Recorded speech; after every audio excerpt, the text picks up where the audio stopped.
all units proceed to your post assignments. All units proceed to your post assignments.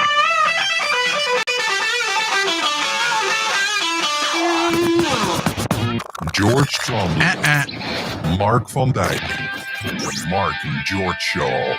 It's Friday, March 29th, 2019, coming to you live from Studio Zero in the capital of the province of Sober Virtues. I'm Mark van Dijk, and I'm here alone for the Mark and George Show. Hi, everyone. So, apparently my co-host for the second time in a week is away, but I don't know where he is. He's supposed to be here, but he's not, so I'm just gonna do this whole thing by myself, I guess. Maybe he will log on later. Maybe he won't log on at all. But yes, here we are with episode number 20 of the Mark and George Show. Happy to have you all listening live on YouTube or on the No Agenda stream or on our own stream, www.markandgeorgeshow.com/live, which is basically just a forward to the No Agenda stream. But who cares? I'm very excited to be here. Had a lot of things prepared for us today. Wanted to talk about those things with George, of course, but, you know, he's not here. So let's see how far we can take this.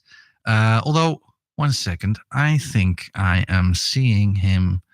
Well, his orange light just turned green on Discord. So maybe I can start a voice call here. A big chunk of your day to prepare show notes and take a big chunk out of your day to prepare other stuff. Well, usually I also do clips, but today it was a little bit too hectic for that.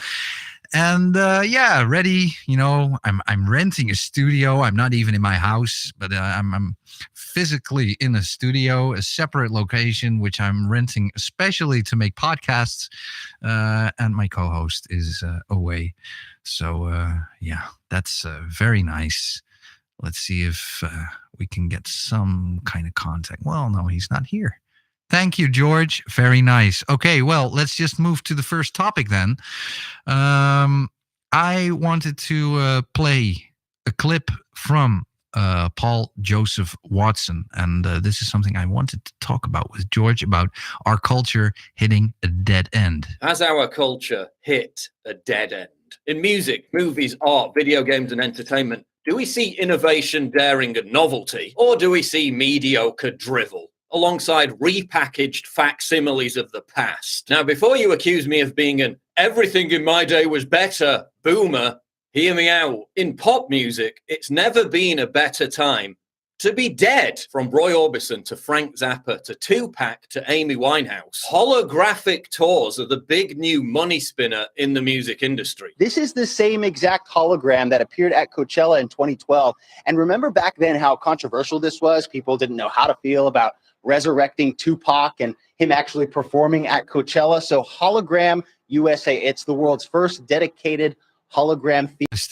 I never expected it to be so realistic. So that's interesting, but it's also pretty scary, you know, to that our culture has devolved into rather visiting 7 days a week at the Hologram in Los Angeles. Long dead icons can continue to tour the world as plug-and-play projections forevermore. Artists who have retired can continue to tour the world without having to physically tour the world. Prince once called holographic projections of dead stars the most demonic thing imaginable before his hologram projection appeared with Justin Timberlake at last year's Super Bowl halftime show. According to Jeff Pizzuti of hologram company iIllusion, it's the way the music industry will head. Does the growth in demand for holographic performances suggest that the music industry has hit a creative brick wall and that more and more people prefer nostalgia over new music? The nostalgia fetish that seems to have gripped society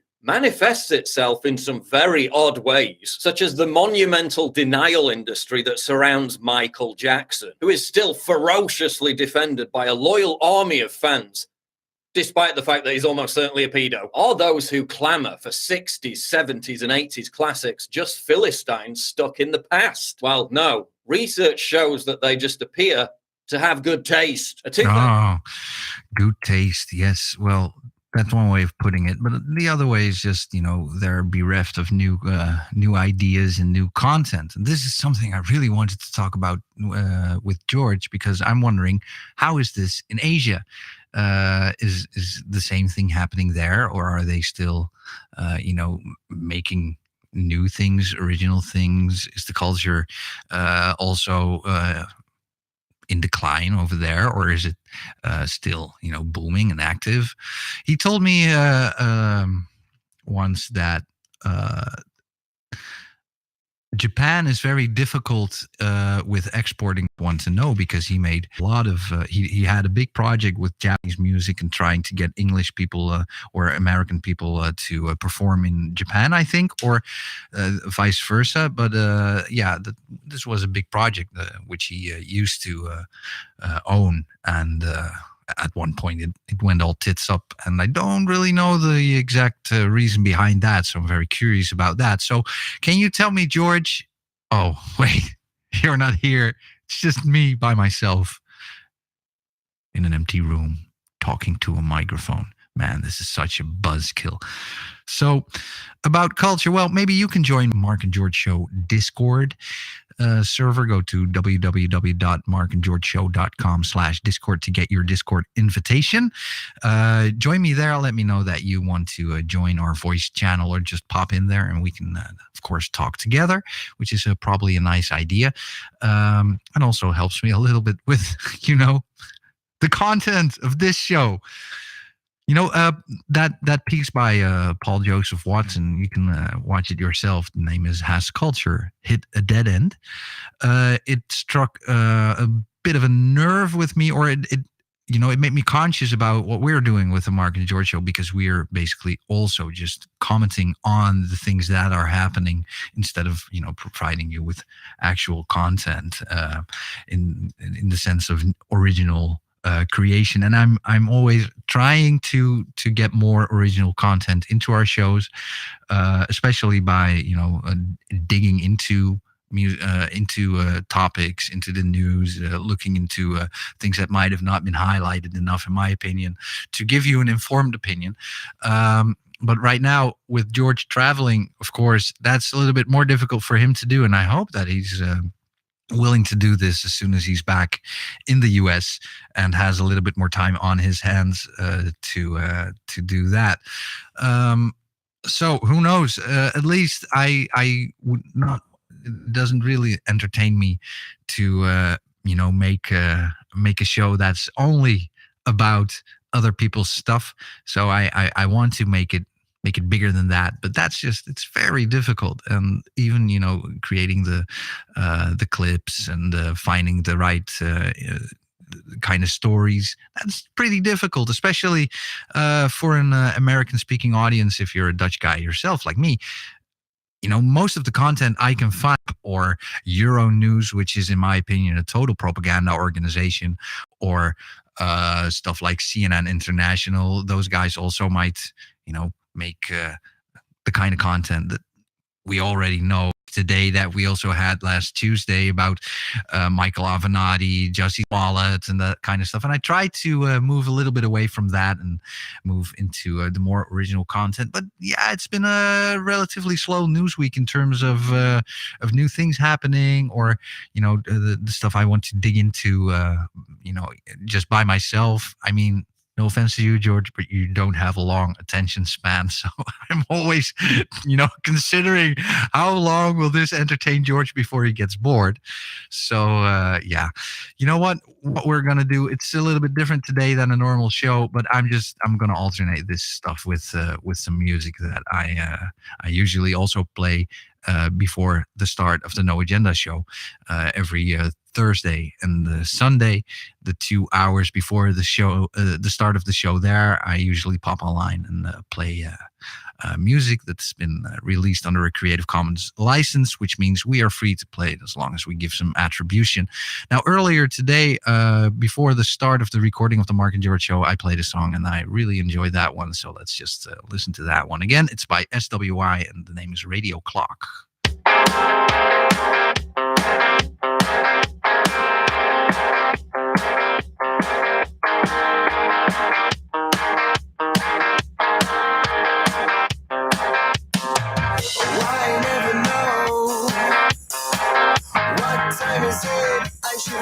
waking up. Every clock is a song.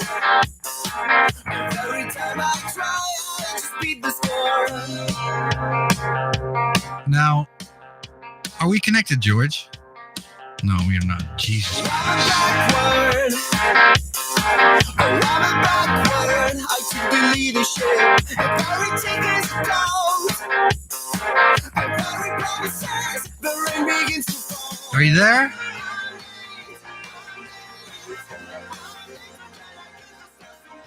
Hello, hello, hello. We are... Jesus. I'm sorry, Lord, for using your name in vain.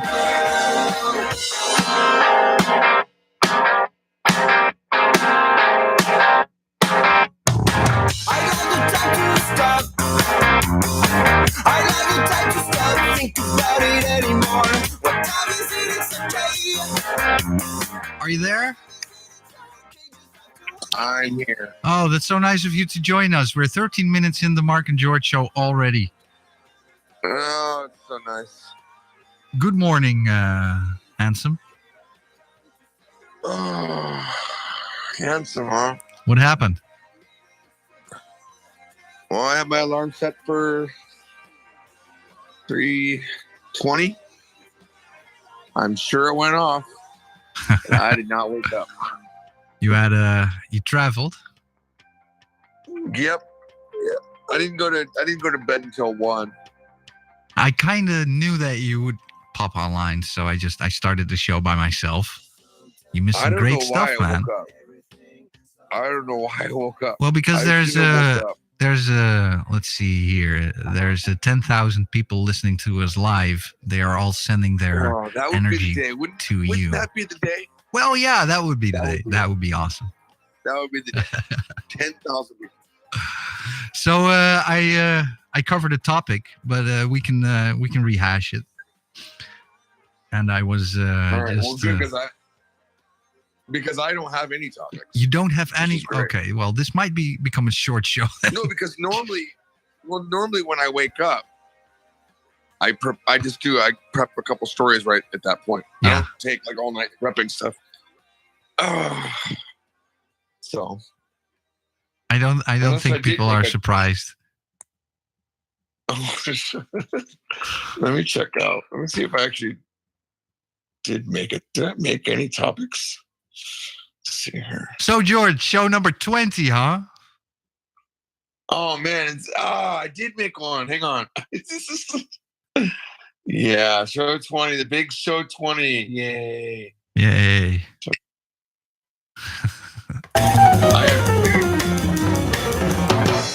Show 20. I have 2 topics. That's how many I put in my list. The most professional podcast ever. Well, at least the most improvised one, I would argue.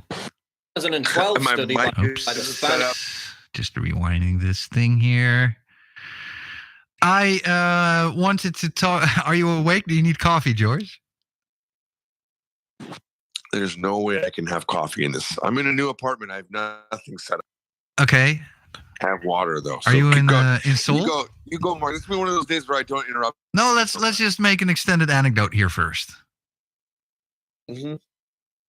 You know, the audience deserves to know who they're listening to. All right. So you were in what's the name again? Last Tuesday, Busan, and you moved to Seoul. Yes, I was in Busan. I took the KTX train up from Busan. Busan's at the bottom of Korea. All right. And I had been coming here for like the last 7 years. And I'd always stay in the area that I'm in now. So, but I kind of got bored of it. So I decided to go to Busan this time. And I was there for about 3 weeks. And I just kind of randomly decided, let me go check out my old haunt, which is weird because it's like it feels like I grew up here, even though I'm sorry, your old what? Oh my God, am I breaking up? No, well, little. I didn't hear that word. Damn it. The word is haunt. I don't know if you say this word. My old haunt. Have we not heard this phrase? No, I don't think so. I might be a little bit too Dutch for those difficult I'm words. not sure where it comes from, but it's like, a ghost haunts Yeah. a place. Uh-huh. And I think it might be from there. I'm not sure. So anyway, I got in around 9:40, lugging my luggage. I only have one luggage, but it's not too bad. But then saddest thing happened, Mark. So sad. I went to Taco Bell, which is, as you know, I'm a very healthy eater. And I was going to Taco Bell, and the damn thing is closed. There's no more Taco Bell for me. No way. Well, permanently closed or just wrong time? No, literally not open anymore. Oh, yeah, it's the same here. I don't know why, but I think that there were a couple of Taco Bells in the west of this country, and they've been closed down as well.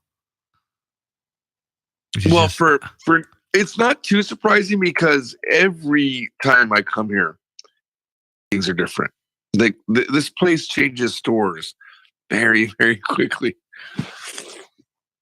It's both annoying and entertaining, probably. I don't understand it. I don't understand how they, in America, if you build a store, a Taco Bell or a whatever store you're building, it doesn't just change the next year. Uh-huh. I mean, you sign maybe a 5-year lease. There is no like, hey, build a store, see if it works out, and we'll see you next month. We'll just let us know if it worked out. Right. Here, even when I first came here, I was looking on Google Street View to see the area. Uh-huh. And I kind of learned where things were, but I got here and they were all gone. Like everything is gone. Wow, this is weird. It really is. There's something else weird. There's some other weirdness going on here. For some reason, you're coming out of the speakers as well. Remember when you were telling me that the sound was feeding back? It was, wasn't it? Maybe. This is weird. No, it's not supposed to go out to the speakers. It's not coming back to me now, though. But I'm on my phone, though. I don't have my headphones on, so maybe I can't hear it. I kind of wonder if it's got something to do. Anyway, that's not interesting. I just turned off my speakers. Well, I'm happy that you're still there. Nothing happened. You didn't use a Boeing, which normally, I never sleep through alarms, ever. I'm the one guy that never does. So that's why I'm almost certain I did wake up, but I just slept. I must have went back to sleep. Could be. Which I also, by the way, never do. I'm actually really good at using an alarm. Except for on show days. Just come back. No, it's this damn 4 a.m. thing. Yeah, I know. It's rough. I mean, I'm still really okay with changing the time to a better, to a time that suits you better. Well, here's what I'm thinking. We got 2 more shows left in this time. I like the 4 o'clock time slot, believe it or not, because it doesn't impact anything. Well, it impacts it when I mess up, but it doesn't impact. I wish I made a bet out of this with Sir Bemrose because I kind of told him that you responded this way. Then he responded what way? That it would be impossible to change, for you to change the time to something, more humanly possible. I told him, yeah, you like this time slot. It's fine with me, of course. It's only temporary, and it's it might even be more confusing to change it twice. So for the listener, I mean. Yeah, no, I like the consistency of being at this time. Honestly, trust me, I feel like a big piece of shit right now. You have to understand. I really hate that I wasn't here to start it on time. It bothers me. Wow. I don't know how I woke up. I seriously should not have woke up. No, this is the power of the network, man. This is the global karma initiative. Now, here's what I don't get. Uh-huh. Did you call me? Yes. I called you on Skype, not on Twitter. That's impossible. On Skype. You know what? It must have been that then, because I didn't hear it, honestly, but it must have been that. Somehow that must have woke me. Yeah, sometimes I've got that with my 3-year-old. I wake him up, but he doesn't wake up. So then I just walk out the door, and then 5 minutes later, I hear him waking up. It's like a delayed waking moment. I don't see that you called me on Skype though. Oh, yep. 25 minutes ago. There it is. There it Wow, I must have really been out. You don't even understand. I'm the guy that wakes up. In my house, this is going to be such a stupid show, but in my house, my wife and daughter don't wake up. If a train came through the house, they wouldn't wake up. I wake up no matter what. I'm the one that has to wake people up. Oh my God, I feel like I'm making excuses. I hate this so much. Anyway, welcome to the Mark and George Show. Hey! Come on over here. Come on, coward. Coward. I know that I want to punch you in the nose. I'll beat your goddamn ass, you son of a bitch. You're an intellectual dumbass. And I'm coming. You coward. You think you're a tough guy. I hate you, coward. Hey. We're going to defeat this anti-human scum. We're going to wreck their world. Ladies and gentlemen, it's the Mark and George Show, episode number 20. George is finally here, so now we can start it off with the clip I already played today, but I'm just going to play it again because this is from Paul Joseph Watson. He published... Hang on, I want to say something. Yesterday. Wait, I want to say something. Oh, I'm sorry. If I'm interrupting you, just... No, you're not interrupting me. I'm interrupting you. I want to say something. Uh-huh. Before I forget, because I saw this the last time we were doing the show, when I realized we're a right wing, Right wing? No, we're not. 100%. Why? We are, because when you look at the recommended shows next to us, it's all right wing, and a channel resets. So this is a new channel for us, right? Because we set it up for the show, and I don't use this channel ever. I do. No one does. I do sometimes. I've subscribed to. You are definitely right wing. No. I subscribe. I'm not. I'm a little bit of everything, man. I don't think so, man. Because I was looking at who are these people that are getting in the recommended feed? It's all right wing. I tell you why. It's showing. No, this. wait. Let me explain. Subscribe to. Hang on. Wait. Yeah, but wait. I don't think that we're sharing it. I don't think that we're sharing it. I think that your email is connected to the channel and mine is, but I don't think that your shares are affecting what I'm seeing. I think it's the content of the show. You're actually right wing. That it means you're actually no. I think Google's the content of the show. Google's got you. I think by the content balls. of the show. Google knows you better than you know yourself, man. Google already knows you. I know listen, I'm actually trying to make a point here, though. I do think the content of our show must to the Google because listen, they take everything that we say and they do voice to text it for closed captioning and whatnot. I think our show leans right, according to Google. Da, da, da. Oh, no.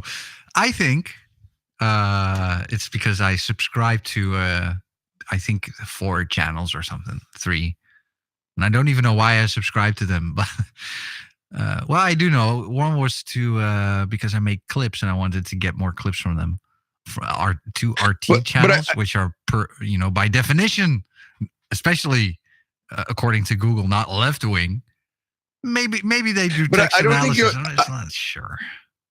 No, I don't think you understand what I'm saying, though. I don't think that what you have subscribed to is what I'm seeing. I think that my channel is not your channel. No, give me some examples. Can you? I'm not looking. Well, I'm not looking right now. Listen to what I'm saying. You are made as a manager of the channel. Mm-hmm. I am a manager of the channel, but we're not looking at the same channel. Does that make sense? Your recommendations are made for you based on what you watch. Mine are based on what I watch, but I don't watch things on my connected version of the channel. I have other channels where I have managers on the channel. Yeah. And I'm not getting their recommendations. Right, but you're still getting right-wing recommendations. Isn't this right? Not because of what you're subscribed to, what I'm saying, though. That just I don't think that's making center stage, everything that's not extreme left is called right wing, of course. By them, I mean. Right. By Google. I hope you don't think I'm attacking you. No, not at all. I don't. I would have felt more insulted if you would call me a leftist honestly. I mean, those Yeah, let's just the left let me channels. check this out for a second. Let me. Yeah, pick it apart. Okay. This computer doesn't even have internet yet. I haven't even put internet. I didn't even put internet on the. This is how very not prepared I was. Well, George, it doesn't even matter if it's left wing or right wing, because the question that Paul Joseph Watson asks, which is the question I want to ask you as well. I've got some interesting questions. Has our culture hit a dead end? Let me just play some a little bit from the start of his video. Listen closely, because he's a fast talker. And let's. By the way, the answer is no. The hash answer is it out. absolutely no. All right. There. Well, now let's listen to the premise. Has our culture hit a dead end?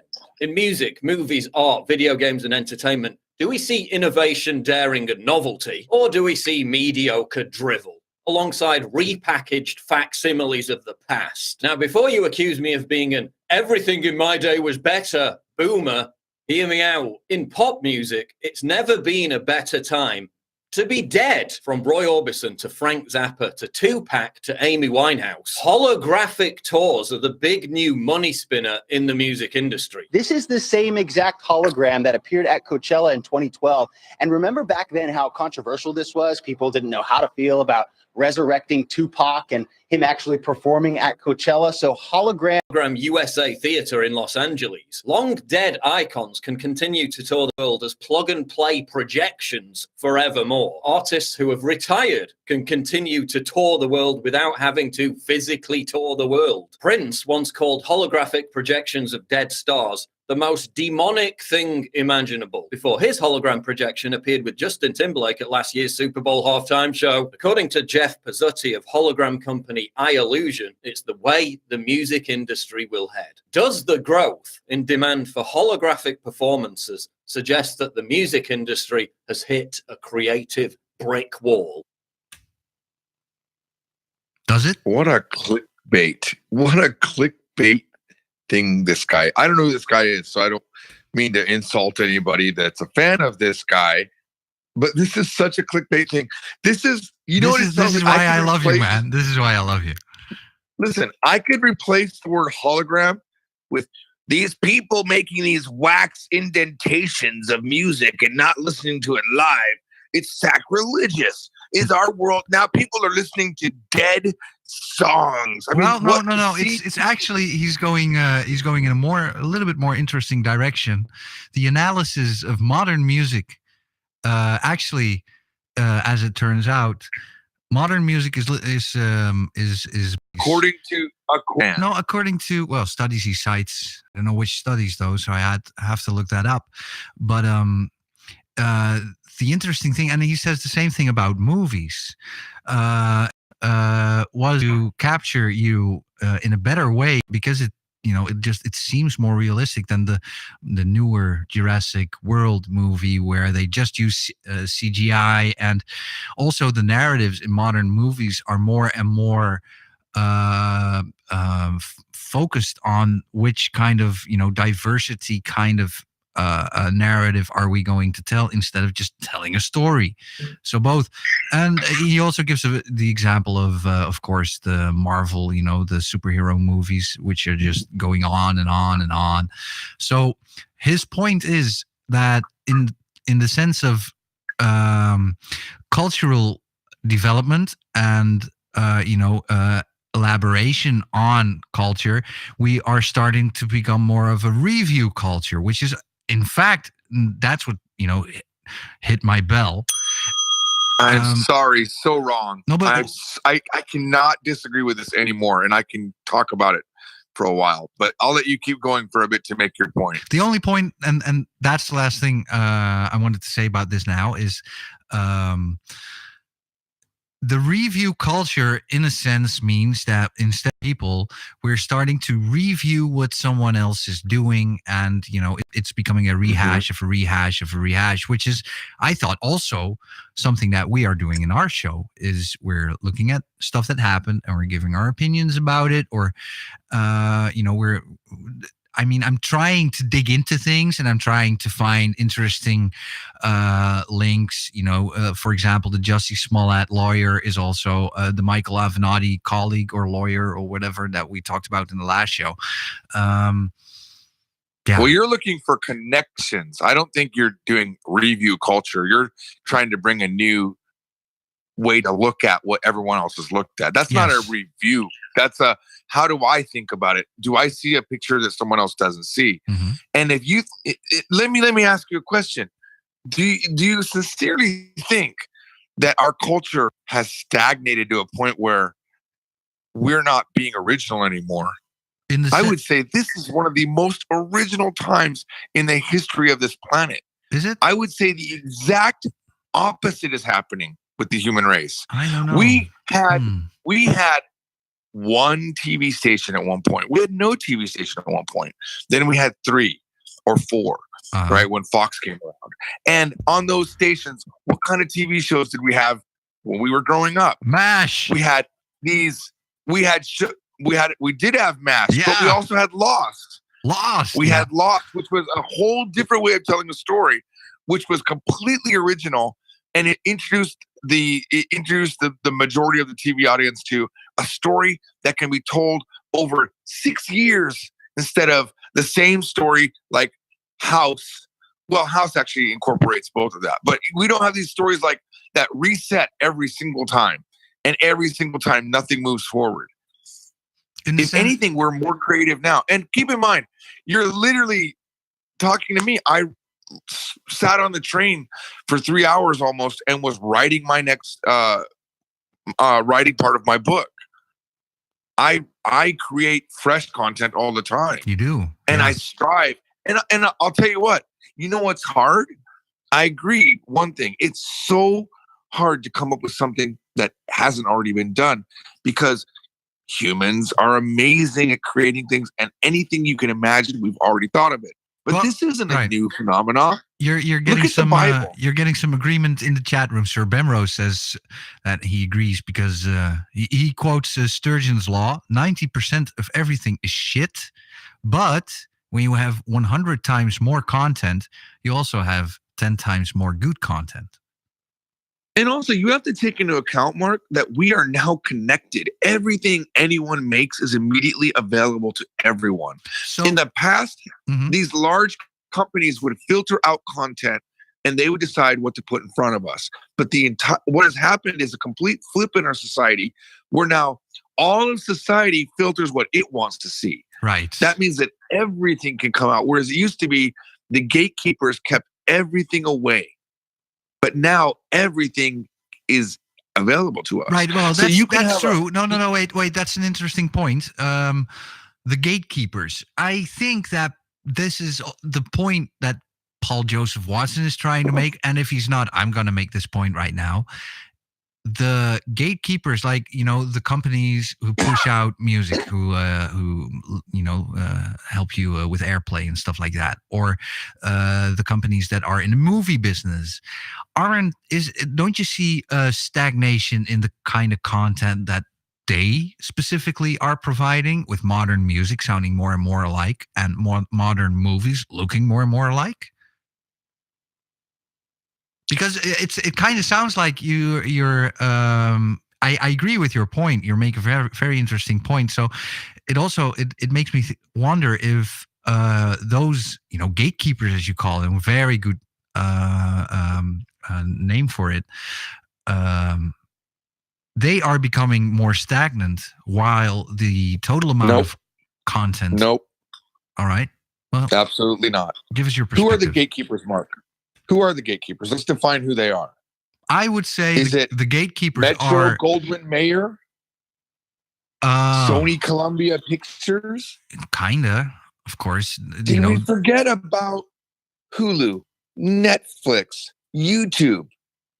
In my opinion, Netflix is becoming a little bit stagnant in the terms of in the sense of what are they pushing out. It's mainly content with some kind of a few months ago. Some kind of diversive narrative is what I'm basically trying to suggest. No, you're looking at the filter of the you're looking at some filter that I think and no disrespect, I love you.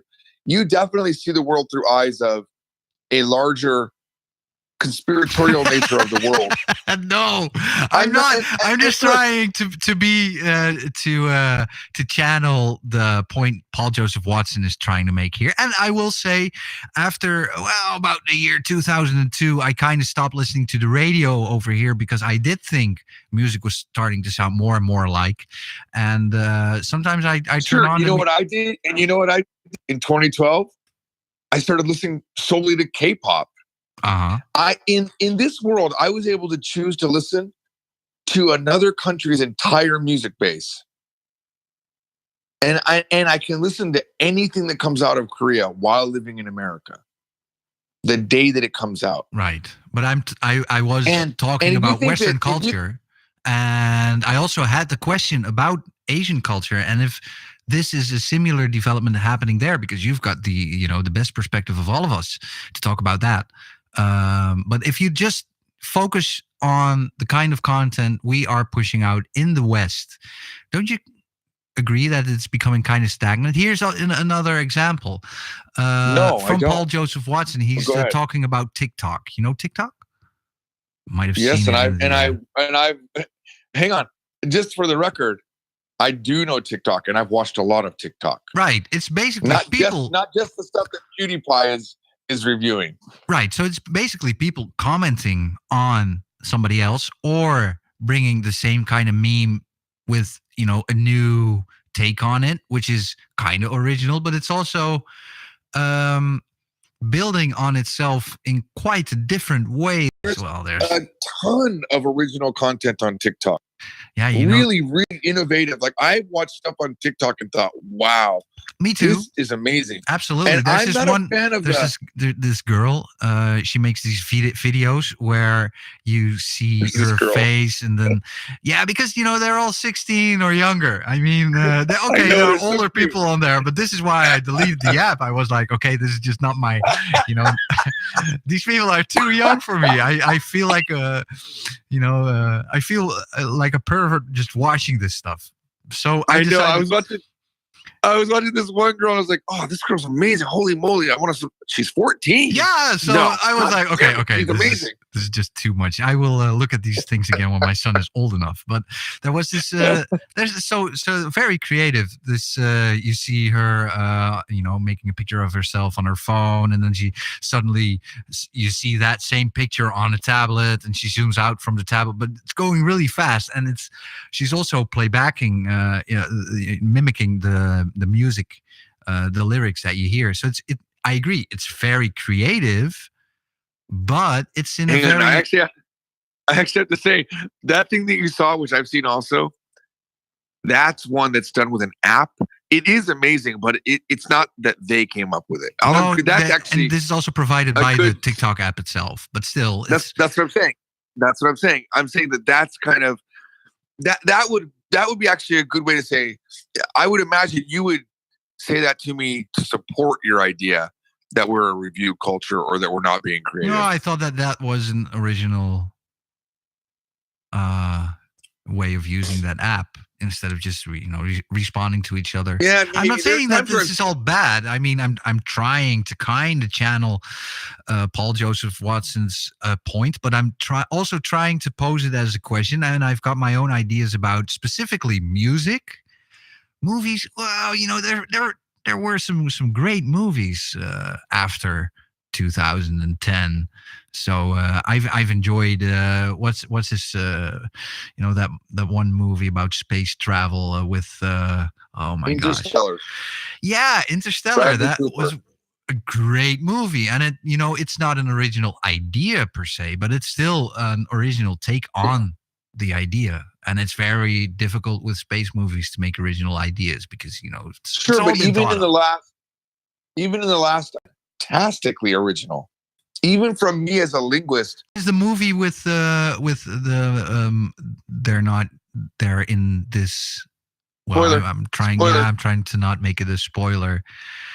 Also, there's an alien group that comes to the Earth, and the story is really well made. Right, because they're not humanoid. They don't have humanoid characteristics. Right. All right, that one. Yeah, I've seen it. It was a great movie.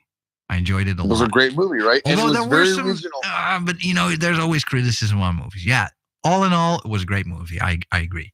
Well, there's always those guys that go, "Oh my god, and you can understand this." Oh my, I saw that coming. These people that claim they know the end of the movie before it happens, they don't. They don't know the end of the movie. There are people that are critical literally all the time, and they can't. They look. They might be super genius people that have figured everything out, but I think they're being disingenuous.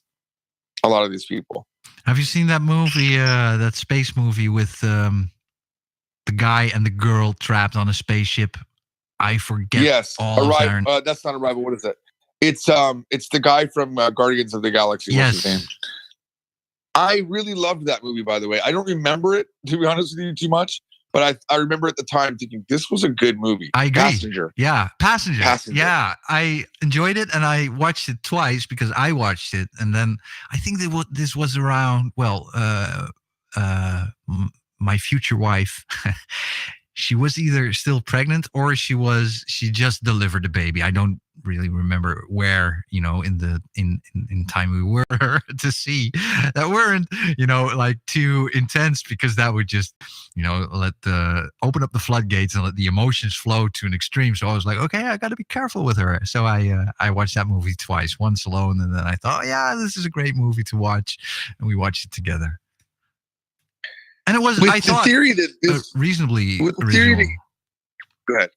It was a reasonably original idea. But here's the thing.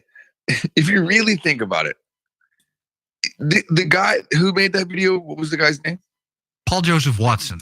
He's he comes from the kitchen of Alex Jones. He's been doing this stuff from Great Britain mostly for a pretty long time. And he's branching out to his own channel. Well, you don't really know Alex Jones, so maybe don't be too quick to judge. He's got some very interesting stuff in there, and even this video, in the rest of the video, he's making some interesting points that if you don't agree with him, it's still something interesting to consider, and that's what I'm also trying to do. You're not gonna. You might think about this just for a second. I will say this about Paul Watson Jones. Is that almost? Yeah, is that? It's not his brother, is it? Paul Watson Jones. Paul Joseph Watson. Paul Joseph Watson. Yes. This is where he's making a fundamental mistake. Just by not that I heard the whole video. He's making like it's a new thing that we review and rehash. That's literally human nature. And we've always done it. Of course. And I started talking about it, but I derailed myself. The Bible is full of literally prior stories rehashed together to make the Bible. It's not even original. Paganism is all over the Bible and rehashed out as a brand new religion. Mm-hmm. There's the story of Hercules, the story of Noah's Ark, the story of Jesus Christ being born of a virgin mother. None of this is new. None of this was mind-breakingly, awesomely new stuff. It was pulled from prior sources. We call this old wine in new bags. It's a Dutch saying. Old wine, new bags. I like that. Yeah. So my contention would be that, let's agree with Paul, but let's not say our culture is dead. It's just as alive as no. That's not what he's saying. He's asking, has our culture hit a dead end? Let me play a little bit more. Go ahead. A little bit further in his clip to listen to this point he's gonna make. Back me up, sir. Ben Rose. Yeah.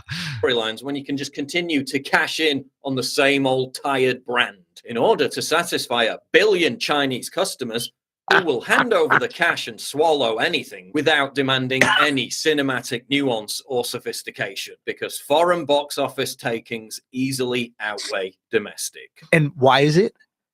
Because movies got so expensive to make, you couldn't take risks on stories that we didn't already know about. Yeah. He's now quoting from a Joe Rogan podcast episode. So that's you're hearing different people now. So right now, the only movies we see are either big budget that have a built-in audience, or $3 million comedy. But that movie you just talked about is only Even a different- for the global Right. audience.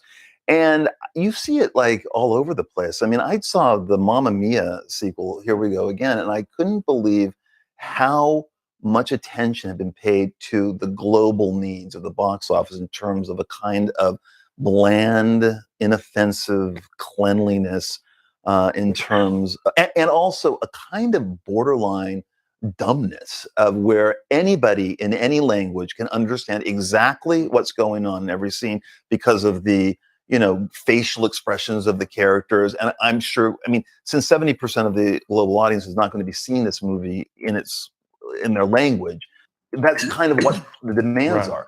And that's true for all the Marvel movies as well. And so what you've lost is a kind of idiom, and an idiosyncratic American idiom is gone. Modern movies are also over-reliant on CGI. Scientifically, the way the human brain processes these visuals, heightening their inauthenticity, leaves you cognitively unconcerned about the events on screen. That's why blockbusters just don't seem to have the same lasting impact on cinema goers that they used to. You forget about them almost instantly. Oh my Whereas- God. Well, I mean, do you remember how guy- long people were this talking guy- about Star Wars? No, let me respond. You already read the clip. absolutely. This guy is assuming that everything's in a vacuum. He's looking at a pillar of society, let's just say movie making, and he's literally ignoring the fact that people have changed because we have a screen in our pocket, and anything we want to see at any time is available. If I like My Little Pony, I can get new content every minute of the day. As a brony, I can look at My Little Pony created material every single day, anytime I want it. And he's saying, oh, our culture is dead because people that pay for movies don't pay for movies anymore like before. Of course they don't. They don't need to. I have been in Korea and I haven't watched one Korean TV show. I watch YouTube. I watch Netflix. I watch the stuff I'm comfortable with because I have access to it. I don't have to explore new things. It's a great shift. When we look at human history in the next 1,000 years, and we look back at this era of the internet, we will see a huge shift in consciousness, not because our culture died, because our culture unified. This is what's happening. The world is unifying. When I come to Korea, when I go to China, when I go to Japan, I'm not coming to some foreign land like I might have when William Perry brought the black ships and said, open up your doors to Japan. It's not that era anymore. No, okay, I agree. But That's what I guess I'm talking about. my own point here is that there's no freedom to say exactly what we think on a corporate, There outlet. is, though. What can we not say right now, Mark? Well, let me quote a little bit from a book called Manufacturing Consent from Edward Herman and Noam Chomsky. Which I have read. Twice. The societal purpose of the media is to inculcate and defend the economic, social, and political agenda of privileged groups that dominate the domestic society and the state. The media serve this purpose in many ways through selection of topics, distribution of concerns, framing of issues, filtering of information, emphasis and tone, and, this is most important, by keeping debate within the bounds of acceptable premises. We talked about this before. So you create... Wait, hang on. I'm confused. Are you talking about the Bible?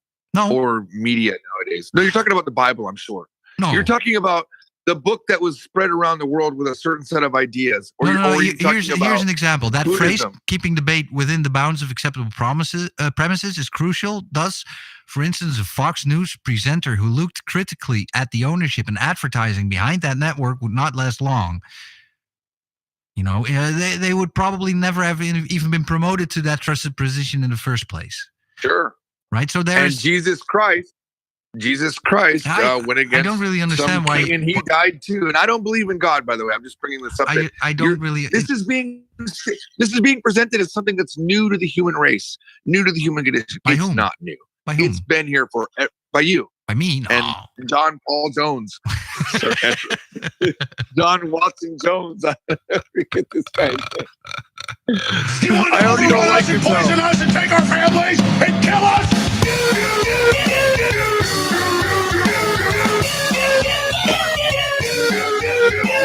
You will die, not us. that guy. That sounds like a rehash. Are you just rehashing our someone else's words? Of Mark? course. This is transformative. This is My point is transformative this. regurgitation. My point Hey, is that's a show this. title. That's a show title. Come again? Oh, really? How about George sleeps through his show again? Well, that's already the announcement on YouTube for this live stream. Where the hell is George? I think. Yeah, we've got 2 shows left before I'm back in the States. Are you looking, by the way, at our YouTube chat, or is this something you want me to do? No, I don't today have as well? internet on the PC yet. Oh, that's right. I didn't. All right. I know it's a bunch of people agreeing with me. I understand they're all agreeing with me. Right? Edward Storberg says our culture has hit a Chad end. I'm an 1820s kid before it was cool. I like that. If I'm living close to the Delft in the Netherlands, our friend Cytec asks, the answer is, well, what's close? By American standards, yes. But by American standards, the opposite side of the country is even close. By Dutch standards, no. I'm in the north. Netflix makes more and more new original content, Mayakuya says. Yes. I think that that might be true, but to my taste, there is a very big focus on being diverse and about bringing stories in a politically correct way rather than for shock. A movie like Train Spotting, for example, about it's just, you don't read these days anymore. It's too much out in the fringe. It's too controversial. So what I'm wondering, I'm not really stating Mark, this as a position. I don't really have a position on this, although I have my, it's kind of a feeling, but it's not really a strong position that I'm Yeah. Okay. It certainly isn't a strong position when you can easily be knocked off. When I just think of one particular movie, Brokeback Mountain wasn't controversial at all. Movies like Train Spotting come out every single year. Well, maybe And I'm I'm just sure- that's it. I agree. That's my first and foremost position. I'm a cultural chaos. I'm not joking, not being ironic here at all. This is true. I'm But look, I'm not out there looking for crazy stuff either. When I go to the movies, I very much look for, I want a science fiction movie. I'm not out to watch a period piece. I'm not out to watch a cop movie. I am not into the rehash. I am a big fan of looking at what the future will look like. Mhm. So maybe that makes me feel like we're not in the past and that we're moving forward. I'm bummed out that I won't be here for the real big explosion that's coming once we move off planet. Think about what's going to happen when we have a human race disconnected from Earth, and the stories that are going to exist on Mars or on Titan or on Europa. Wars. We are just getting ready to hit. Intergalactic or interplanetary wars will start, of course, where I don't the think Martians want more to say, and this is also something I've there'll be a fight for independence. I don't disagree with that, but the problem is the distances make it very difficult for us to have that sort of the idea that an alien race, much less the humans, but an alien race would be attacking this planet with all of the massive distances between even one star. It doesn't make sense. No, that doesn't really make sense. Even interplanet or space wars even don't really make sense, because I don't think that it works the same way with shooting bullets in space. So you'd have to have, there's just one option, I think, which is, or two, bombs and lasers. Well, bombs are easily avoidable, probably. You just, you move in any direction, X, Y, or Z. And lasers, I don't know, but maybe a mirror is enough to deflect those. I don't know, but so even the space wars, in the sense of as soon as you leave the atmosphere, totally different conditions apply. So even space wars is not that realistic, I think. Well, I think we have two ways of thinking about the future, and they're never right. We either think it's dystopian and the human race has been taken over by monkeys, and the Statue of Liberty is buried at the and the bottom of the sea, level of right, or it's fantastically like the old style of Star Trek. I can't say the current style of Star Trek is very fresh and clean. It's definitely more dystopian than the current version of Star Trek. But I'm talking about Deep Space Nine. But we're wrong each time. We're everyone from 100 years ago imagining what the Earth was going to look like now, they all pretty much missed the mark.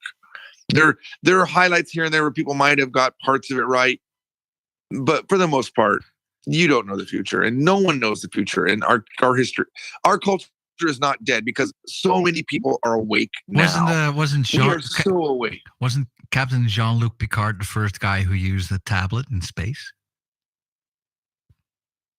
You're saying that as if everyone knew about tablets at the time. No. I mean, it's just being funny. I'm sorry. Oh, I see. I thought you were trying to make a point. No. Well, Star Trek wasn't the mark with certain things. The other thing that they are. Here's a Paul Watson video for you. Ready? No. I'll make one. Is his name Paul Watson? Yeah, of course. Let's.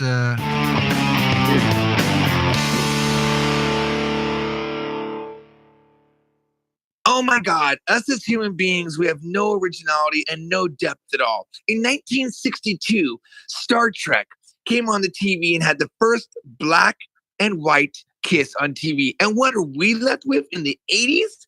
We're left with a man that uses a tablet. How is that interesting at all? There. That's the kind of video he would make. He would do it better than what clap. I thought that was very, very much on the mark. Yeah, I could come up with another one if I tried. Yeah, probably. If your connection holds. Is my connection bad? Sometimes it's a little bit wonky. All right, so we can stamp Joseph Watson's theory about stagnating culture as fact check false. Not true. It's just such thing that's happened.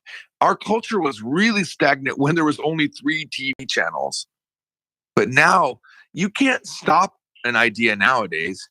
You can look but it's more difficult to be original. The only way we're original is because we've got unique identities. But in terms of it's actually easier to be original. It's easier to be original.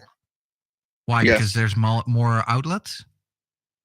Because, okay, so we talked about the gatekeepers and, Netflix or YouTube and Paul Jones getting deplatformed. These are not the common thing that happens. This is actually a rare event. Only when we have to start being concerned about advertisers, YouTube or whatnot. But even then, Paul Jones got deplatformed from all the major societal ways that things get. Alex Jones, what am I saying? Paul Jones, sorry. I'm really good with names. Well, they're so far on the right. They're not on your radar. But my point is, I know who Alex Jones is, and he hasn't gone away, even though he's been deplatformed. We're still talking about this guy. Yeah, absolutely. I like Alex. I'm not taking everything he says seriously. No, I'm not. I just heard some listeners saying, no, you're not. No, but it's just right now he's outside of the city walls trying to scream inward. He's trying to scream over the walls. I wish I could. I'm struggling to find the right words, but I've always been fascinated. Sometimes I'll be driving down the highway, and I'll look at all that we have created, these massive fighting over each other, these massive highways where people are driving down, and inside the vehicles that are driving this liquid propellant gasoline that and then we've reinvented that to have electric cars now, and there's even a way to do that with hydrogen and LP gas. We keep constantly reinventing what we are. The light bulb. Yeah. This is true, but We talk about the you say we, but isn't it true that there is a very small group of people compared to the users who invent this stuff, and they are It's always regardless been of that way. how you're looking at it, they're dumbing things down. So yeah, but I mean, driving used to be this big adventure, but with the it's not like the adventure disappears, but it I've got to moves. disagree. It kind of changes into something where the car is no longer seen as a force of freedom, especially because there are so many that the first highway What are you you take. talking about? What are you talking about, Mark? How can you make the car become a way that's preventing freedom? What? Well, because of the traffic jams, because everyone has a car. That was my point, basically. It's my funny bone, man.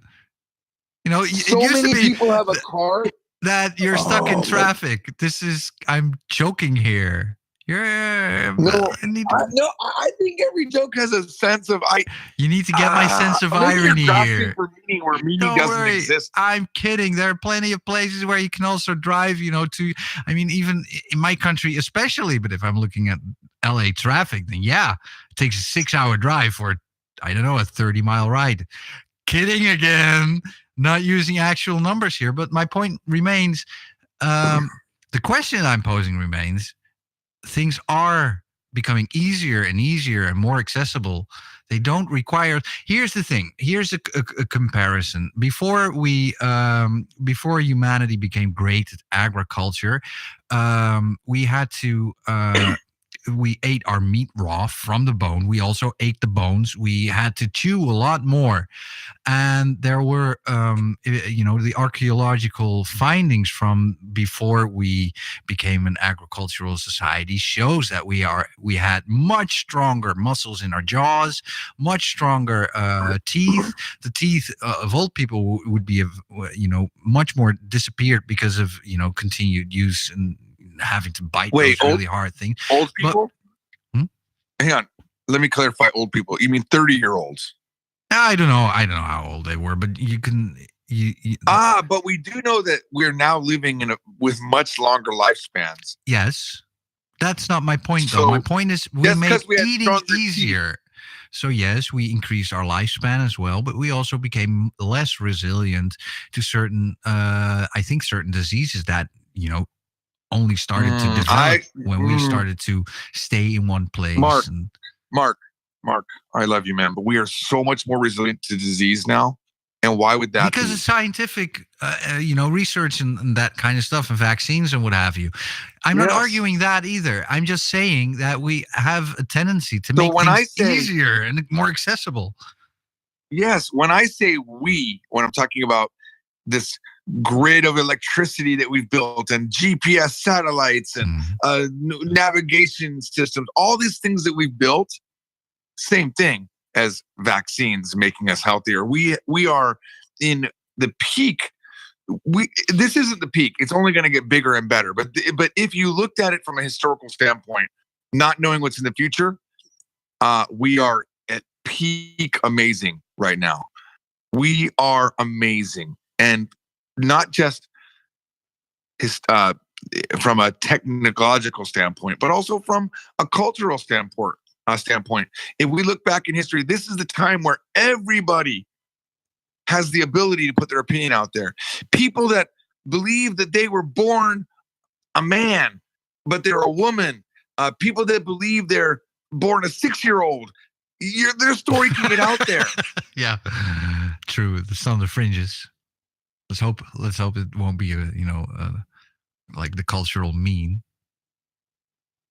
Because here's an example of what I mean by that, and also the dumbing down. So many people like 30 years ago were told that they had to eat their veggies, that now adults are not saying vegetables anymore, but are saying veggies. This makes me feel like there's a dumbing down of society going on here. They don't even know what's a veggie. Veggie, the green things. You mean a vegetable? What? No, we call them veggies. You're trolling me, right? Kind of. It's true, though. There is a dumbing down of society happening at the same time that there are more options available for people. It's a nice example, though. I agree. I can't even come up with a parallel to show you how stupid that concept is. Oh, God. Oh, you are great, Mark. Oh, man. And all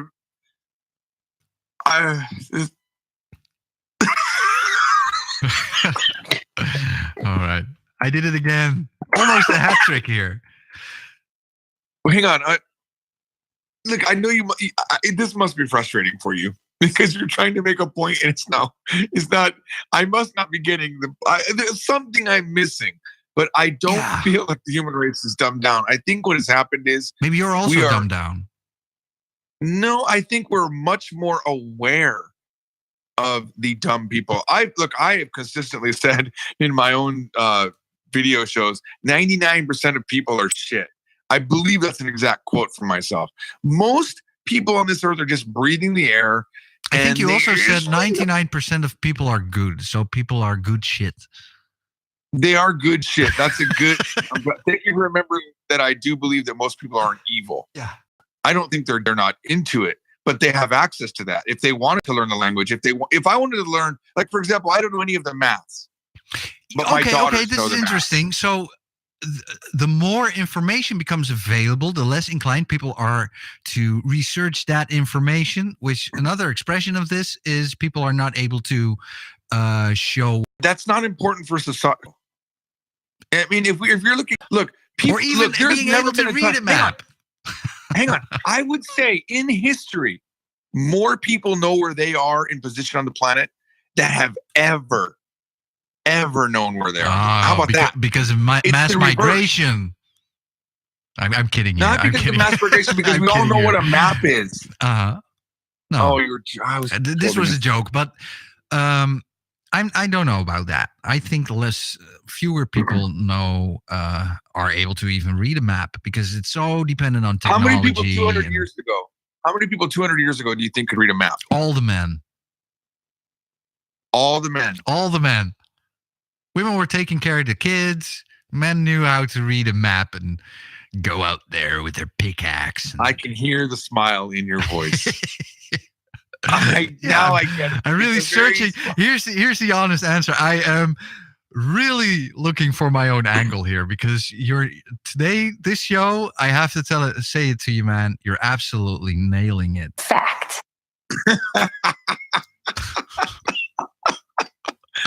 I don't know, but this does come along the lines of, and I know that it's not completely genuine. What you're not being completely. Don't worry. I think this comes from we established early on in the show. I'm pretty optimistic about everything, and I love the human race, and maybe it's white privilege or because I'm successful and I can travel, and maybe it's all of those things. And I do realize I'm in a bubble because I don't have to worry about where my next meal is going to come from. Can I suggest what this is about you that also makes you, I think you're very appealing as a content creator. You love other people. You're very curious and interested about how other people live. You're very, you're not dismissive about how other people live. You're very open to learning about new, or things that you didn't know of beforehand. I think that's it. I think you're very, very, very curious about people and very not dismissive about them. You're like, hey, if that's how you want to live, that's how you're living. I wish I could take that compliment, but I think if I'm really being honest, I don't care about people at all. I mean, really, honestly, if I did, I would remember their names, their birthdays, where they work. Well, okay, but that's being interested on individuals. But I mean, you're curious about people, about what's going on out there. You're making your own perspective on it, right? It's not like you're interested in individual stories or whatever, unless people offer them in the context that you're, for example, already talking about on one of your own streams, and then people say, well, for me it's different because of this and that and such and so, and then you try to relate to that, but you dig up the best perspective, the most productive perspective on it. I don't mean like, for example, the birthdays. I don't talk about that because I'm also I suck at remembering birthdays, but I'm still curious about how are people living, and I'm also not. And I did my very best, to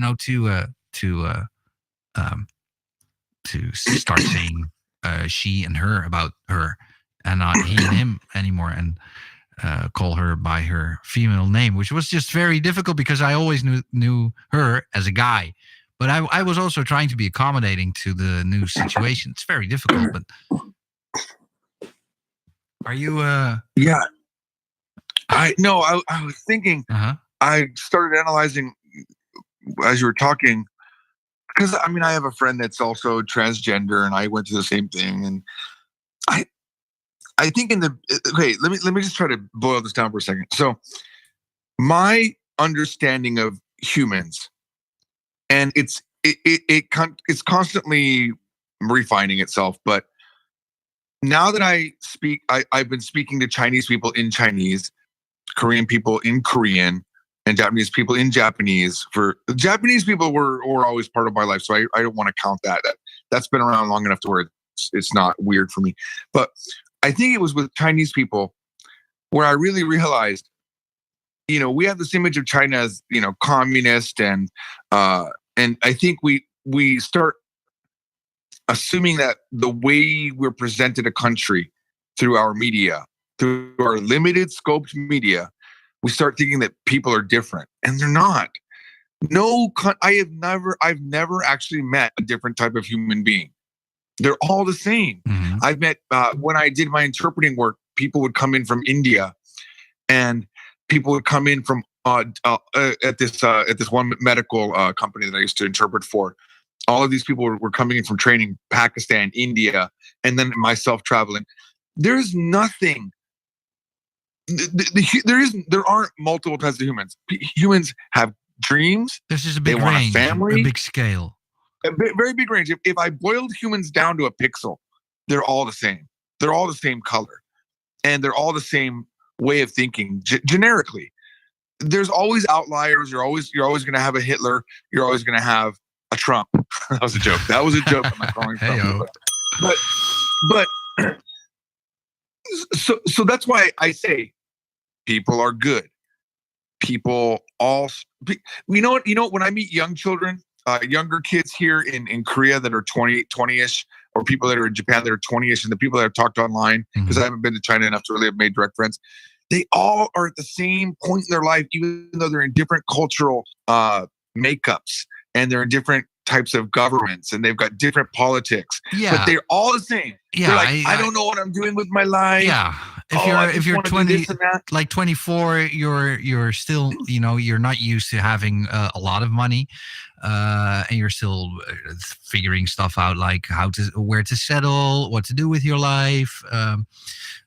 This Japanese guy I had living with me for a couple of months, he was he was, a Japanese native. He was in the country for 6 months, but in his development, he was very, very close to what I've also seen with other people his age. It was like the same kind of, phase in life that he was going through. Kids, how many kids do I want? Stuff like that. Just, contemplating the same kind of things. Even though where he grew up was on the other side of the planet. Yeah, on an island. Yeah. And another thing that I noticed is that when you're in a country, mm-hmm. you hate what your country tells you to hate. I see this. I don't know. There's also a rebellion, of course. There's always a rebellion. Yeah, I which don't is very disagree. healthy, in my opinion. But there is we are affected by society and what society is being fed to us. And yes, the government feeds to us. That's why I heard one of my Chinese friends was basically defending the closed internet. And she blamed foreigners for ruining the internet. I need to believe that. But we live in a world where everything can be justified. We justify everything that we do. Everything. Was this in China? This was a Chinese person, a good friend of mine that one day I plan to go meet and hang out with. She seems like kind of a badass playing mahjong all the time. And she's some sort of loan shark. I don't know. She seems badass to me. Okay. But I'm not afraid of her, although I probably should be. She seems like a mafia So woman. China I don't built know. this firewall for our protection. It's similar to, it's a similar thing that I saw to Japan where isn't that also, you by would the watch way, the news- only opinion you can have in China? If you have a rebellious opinion, like no, not at all. That's kind of Not the at all. perspective we have here in the West. I know the Chinese people that I know all have very varied opinions. The Korean people I know have this similar amount of varied opinions. You can have in the same city a family that I met at a restaurant here in Busan. They run a restaurant called Daruma. They love Japan. The mother speaks Japanese fluently, and they love Japan. And then I can meet a taxi driver here that's never been to Japan but hates Japan and blames them for all of their economic problems. Mhm. Very variety of opinion there, I would say, in one country where where they don't have freedom of speech like we do in America, where you can't talk against the president, but everyone does. They do? Everyone does. And this doesn't Yep. affect their social score? There's no social score in Korea. Oh, Korea, I see. Yeah. Yeah. China's a different thing, of course. No, but in China, I have never had a Chinese person self-censor when I talk to them. You don't know that? I do. How? Because I know what I'm talking about with them. And I'm not obviously an expert, and I haven't talked to thousands of Chinese people, and I haven't talked to a farmer out in the country. I've only talked to people that have access to the internet and that are relatively well off. But people sometimes they're very sneaky about self-censoring. So it's very difficult to you know. self-censor yourself. I think everyone don't you? does. Sure. So okay. So let's just say it's part of the human condition that we self-censor. Yes, it's for example, societal. I self-censor. You're right. Yeah, I self-censor all the time. There's jokes that I would make, but I know they'd be funny to me. And you know what? There are jokes that I make with people in the privacy of the car, for example. Me and the co-owner of the company will say super inappropriate things because of how ridiculous they sound. It's funny, right? Because of how It's called against society satire. they might be. Satire. Not exactly. Yeah. Very satirical, Uh-huh. right? But if that ever came out, most people's conversations ever came out. That's right. You know what it is? Trump is a tape that's come out in society. Maybe, I don't know. Whatever he says comes out. Like when he says shithole countries, for example. Yeah, That's not he had another one in his talk that they had on recent. the left when he said that is ridiculous because we say things like this and it's I not. don't know. If you look at, I mean, this is a debate in and on itself. So I'm not trying to get into that right now. But if you look at the kind of stuff that the mother, what's the name? Vice, for example, with all of the and Vox with all of the white privilege stuff, or white people shouldn't have babies anymore, or all that stuff. That's on a different planet, in my opinion. It seems ridiculous, doesn't it? Well, I do think so. Yeah. I'm probing you for a second here. It seems ridiculous that Vox or Huntington Post or all these people can push a narrative out there that you completely disagree with, much like Paul Watson. I'm not whatever against his name them putting out that opinion. I'm going towards biased filtering of the right opinion and wrong opinion. Like, for example, right now Facebook is starting to ban. Next week it will be into effect.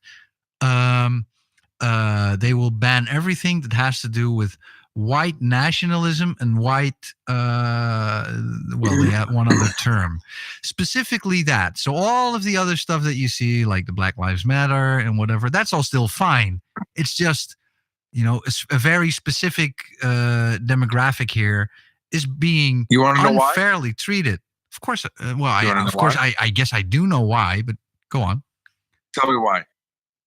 Thought on why would them not be allowed, but let's say, for example, let's call it black nationalism. Because if I put myself in their shoes, if white nationalism becomes popular, it will become a bigger threat because there are more white people in the US and Europe. Hit the bell, hit the bell, hit the bell.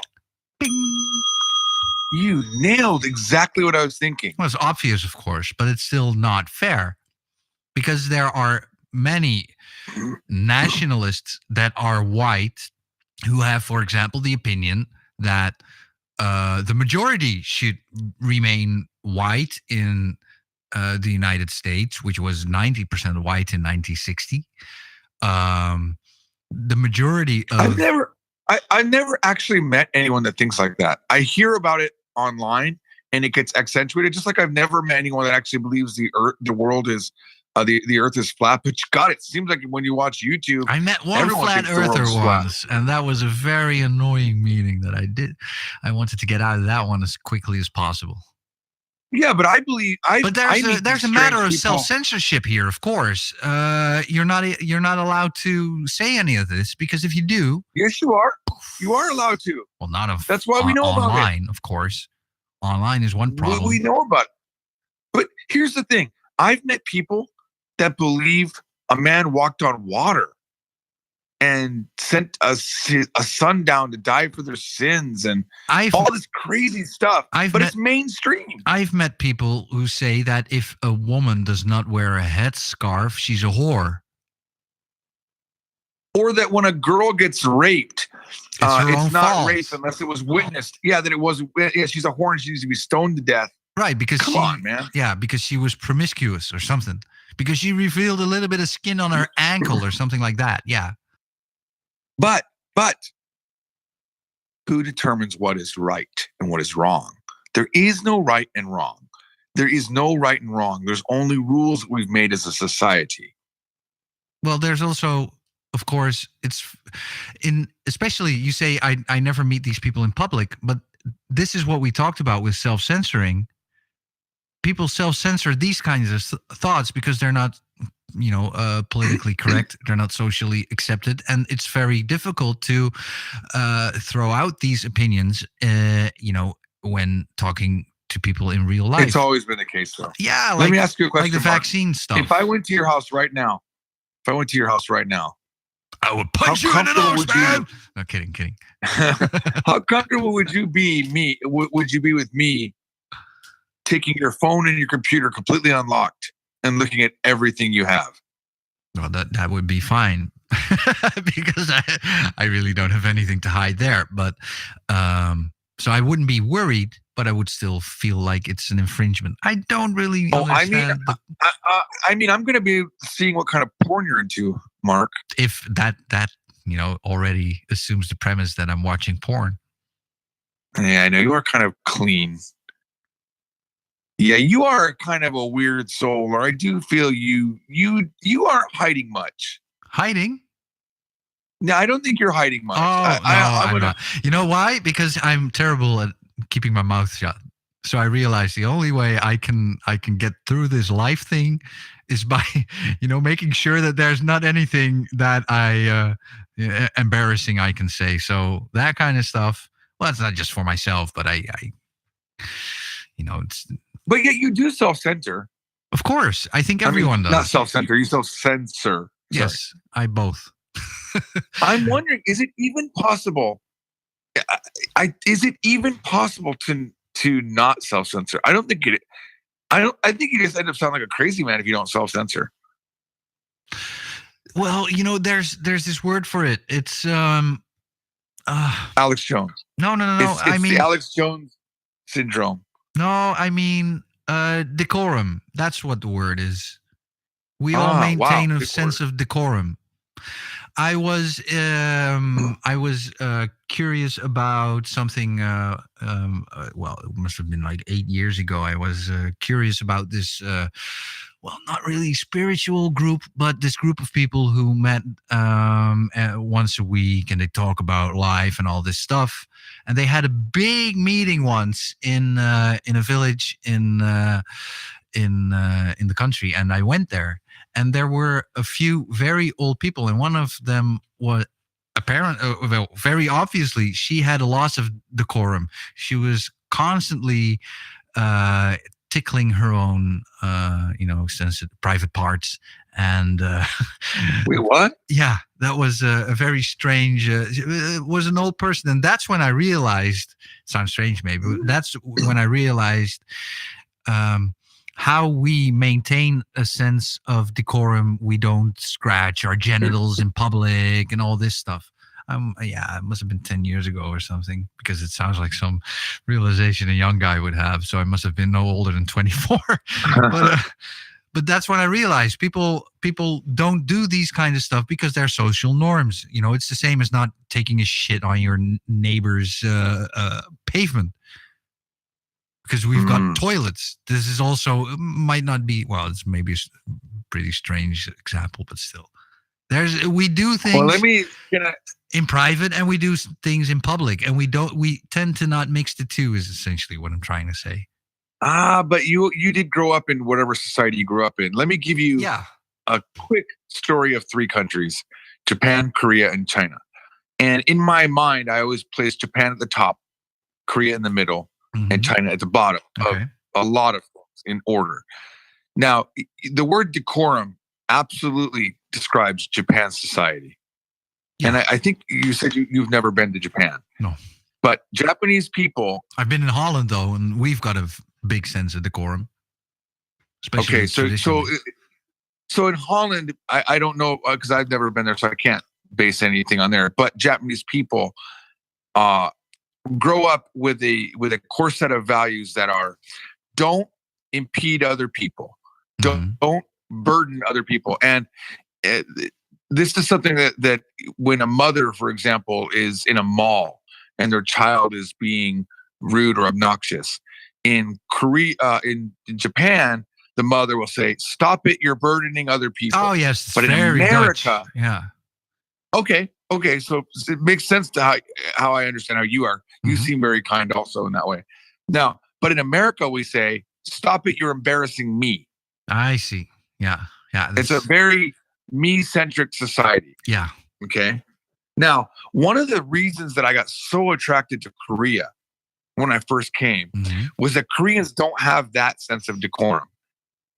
So Japanese people's sense of decorum means that if you meet a new person, you're very polite to them. You ask them questions. You're very inclusive.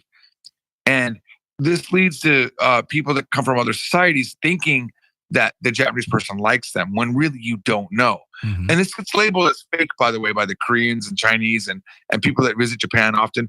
I've heard many Dutch people saying the same thing about Americans. Fake. That we are fake? Hospitality. Hospitality. Right. Now that's interesting, because in America, we do something that Japanese people never do. And that's talk to people that we don't know as if we are friends. For example, you get an elevator in America, and this is an example I like to give because it happened and it blew Japanese people's mind. We're in the elevator, hit the button to go up, and the guy in the elevator goes, "Hey, how you doing?" I go, "Hey, how you doing?" I go, "Where you from?" "I'm from Virginia." "Oh, really? How you doing?" Because we're doing good. My wife's got cancer, and we're just up here getting chemo, and we lost about $2,000 up here in the Winnebago, and my son, within the space of, I've now learned all of this stuff about it. And when the elevator doors closed when he left, the Japanese people, one of them asked me, "Is that a friend of yours?" Right. Yeah. Well, I'm that's like, Dutch, no, same that's American. Yeah. It would be very embarrassing. People usually are quiet in the elevator, and we're not forthcoming about our personal lives here. In general, right. Well, things are changing, of course, but. Well, yeah, the internet's unifying. And tie this up in a little bow. I never, ever am confused as if a person likes me. I know right away by the vibe they give. Whereas Japanese people, with their decorum, hide these vibes and they self-censor how they feel. And they don't talk about themselves. Let me tie it up really quickly. A girl blocked me today. Ooh. This morning, a girl blocked me, and she was Chinese. This is a Chinese girl, and she'll be coming up on videos once Mike edits them. We met her in a park in Nara. Okay. And she was all by herself. And so because she was by herself, we invited her to join us, and we hung out for the day. And then, long story short, she tried to hook up with Mike. Mike didn't want it, so it didn't happen. Okay. How did this happen? Because it's very interesting. A Japanese girl there's wanting a whole story behind it. But she was aggressive, and she said, "Hey, Mike, would you want to hang out later on?" And Mike did hang out, but Mike wasn't up for a booty call. I see. This may be too much to say, but I was still talking to her, and we were all connected on Line, which is the messaging app common in Japan, because she's in Japan. Question from the chat room: was she hot? Different style thing. If said the same to me, I'd be like, absolutely, let's do this. If you weren't married. But I'm into Asian girls, and Mike still figured out if he likes Asians. But anyway, and she's young. She's like 26 or something. She's young. And anyway, so she sent me a picture of a Coca-Cola shirt. Yeah, she sent me a picture of a Coca-Cola shirt and said, "Oh, I bought this shirt. It's similar to the one you have. I bet you have. I think you have the similar one." I said, "Oh yeah, I do." And then I said, "Send me a picture of you wearing it," which I understand now seems creepy. But then in my joking style, when she didn't respond, I said, "I'm waiting." And then she blocked me. Now, a Japanese person would not have blocked me. They would have either, one, inherently understood I was joking, or two, they would have, using decorum, said, "Ha, ha, ha," and washed it away. They would, right? She just literally, without any words, blocked me. Yeah. And that's why even on that she wanted Mike, dude. She didn't want you. She wanted Mike. Well, but she actually initiated talking to me. I hadn't talked to her since we met. So she was trying to keep the lines of communication open. But that's why I say, Japan, I've said this before, and it's maybe controversial. China is probably one of the freest countries on earth because they don't follow any of the rules that I think are available for humans. Why though? Because there's so many of them. Of the most open. They're one of the most open countries too. Like they seem to be okay. I don't know. Right. So there's just a very basic set of rules, like don't criticize the government.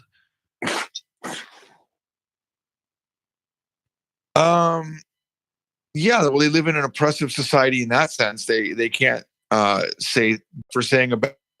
I would kind of like if we had a little bit more of that in Western societies as well. If you don't like someone, at least attack their opinions, not their character. Yeah, this is actually, and I appreciate that you say this because this is something that I think I'm guilty of doing, where I attack the person and not about the person. How you appear when you are calling someone else a piece of shit makes you look like a piece of shit, in my opinion. Not you personally, but the person saying it. Oh, yeah. It's hard. It's hard to weave that thread to not call me a piece of shit for calling you a piece of shit, isn't it? No, but one thing. Yeah. No, one thing that I recently am very cognizant of, and when I hear someone say something stupid, like where I think, how could you not know that? There's a lot of things where people will say something, go, "Oh my, what the? How do you not know that?" But I no longer make that reaction. My stance right now. So, for example, I have a friend who I will not say his name, but he didn't understand credit cards had interest. And it seemed like such a basic thing to know as an adult, but he didn't know it. It seems like a logical thing to know. There's no free money.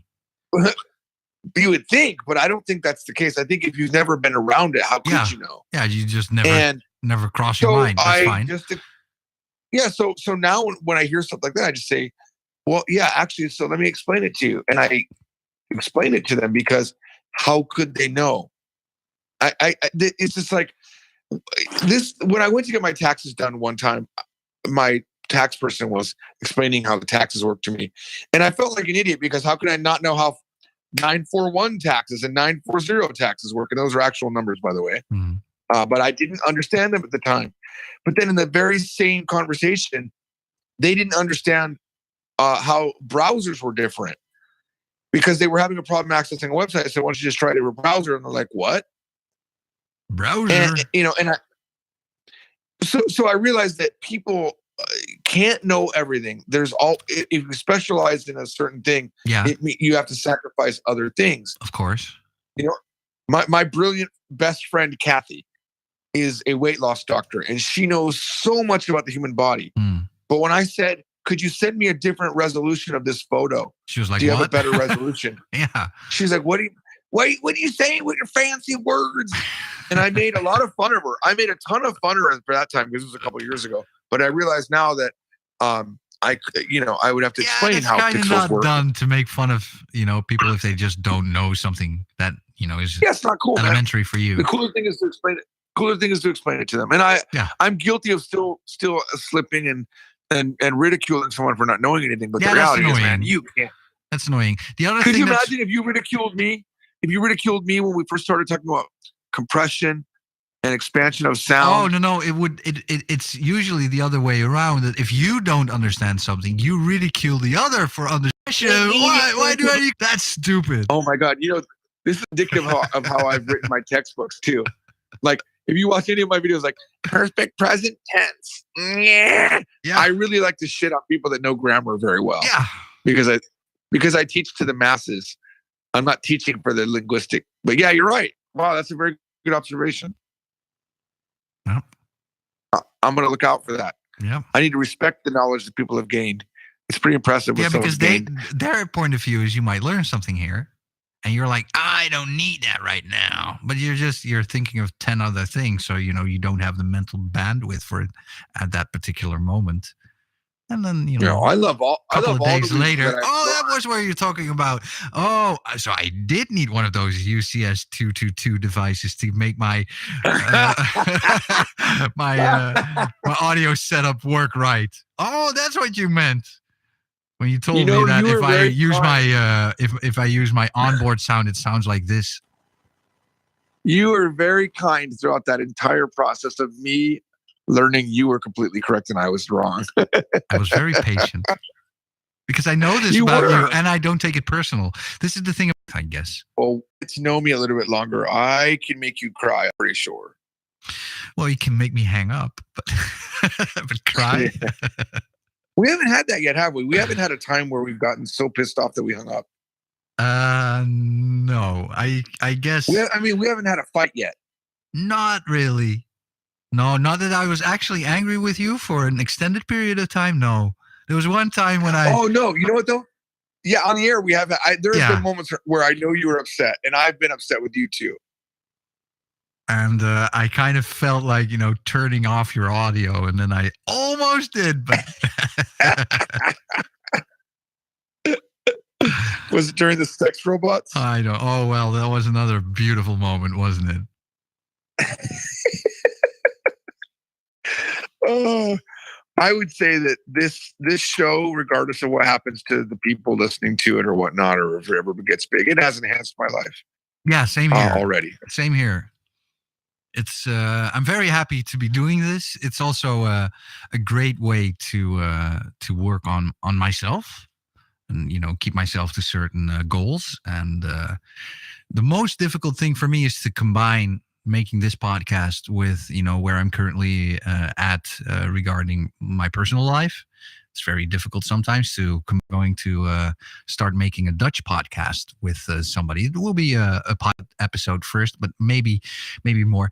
You know, so there a lot of time will go into that, but it's very very interesting to you know, build on something. And I kind of know the direction I'm going. But it's just hard, and it's even harder for me to do it in English, to be honest, because sometimes I'm not able to find the right way of saying something. You are really good at it. You when I re-listen to the Mark and George shows, your voice is the one that captivates me, not my own. Well, for myself, every time I hear myself talk, I feel like, okay, I need to turn this off. I cannot stand the guy I'm listening to, and I'm talking about myself. Well, now I feel the same way when I listen to myself. I think this guy is just talking out his ass. Yeah. That's also pretty, it's confrontational. It's confronting. But yeah, you kind of take that shit. And I guess I'm a little. Did you mean comforting? No, it is confronting to hear myself talk, and especially when I disagree with myself. It's yeah. It's common though. I've heard other broadcasters, like even Howard Stern, says he hates his voice.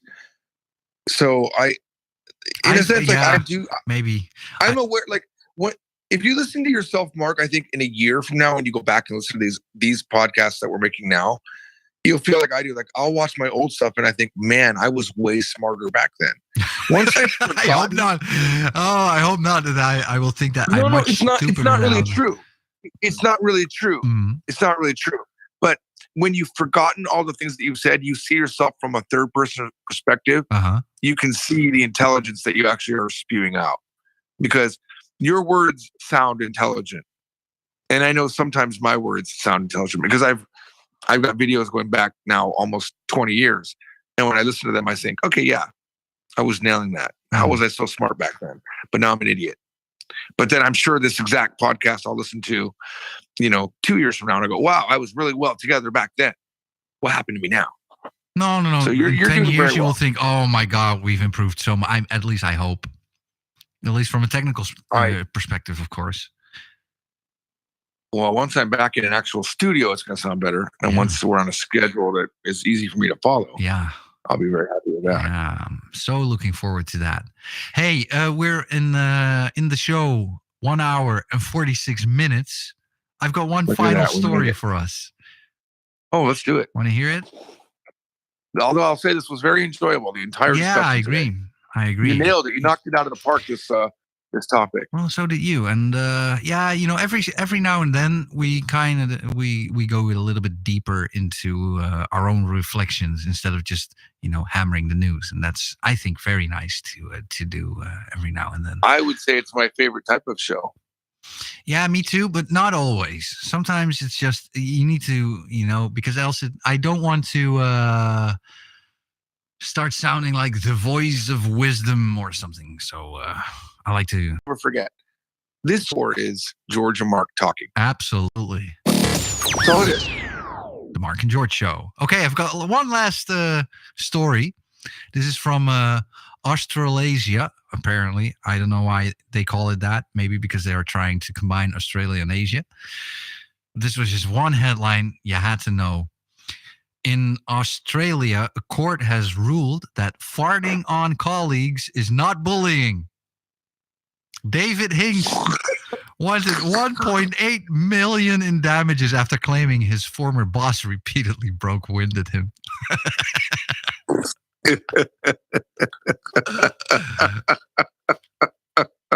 I saw this. I thought, yeah, George. Yeah, forward this to the show. His former boss repeatedly broke wind at him. That's kind of a practical joke. Mark, I want to teach you a Japanese word. For all of Japanese, their decorum, they have a word. It's called nigiri-pe. Can you go ahead and say it? All the Japanese people listening are laughing right now. Nigiri-pe. So you've had nigiri sushi before, right? Yes, I think so. Not sure. You know, the nigiri so is that's sushi that's with something in the center. That's the sushi that has rice underneath it. You know, like a small like fistful of rice, and then you've got the fish on top. That's called nigiri sushi, right? Okay. And that nigiri means to clasp, you know, in your hand. Okay. A nigiri-pe is a fart that you have clasped in your hand into someone's face. I see. And when you throw it, you say nigiri-pe. See, George. This is also the Mark and George Show. From the land of Dutch ovens. I'm not gonna explain that one. I don't even, Mark, you end it with all of our social media stuff. Yeah, usually I say something like, please add us on Twitter, Mark George Show, or visit our website for more information. Sir Bemro says, don't worry, Mark, we won't ever confuse you with a voice of wisdom. Well, thank you so much, my friend. See you next time, everyone. Tuesday will be the next episode. At 4:15, my time. Or something like that. Adios. Bye-bye. He wanted to overrun us and poison us and take our families and kill us.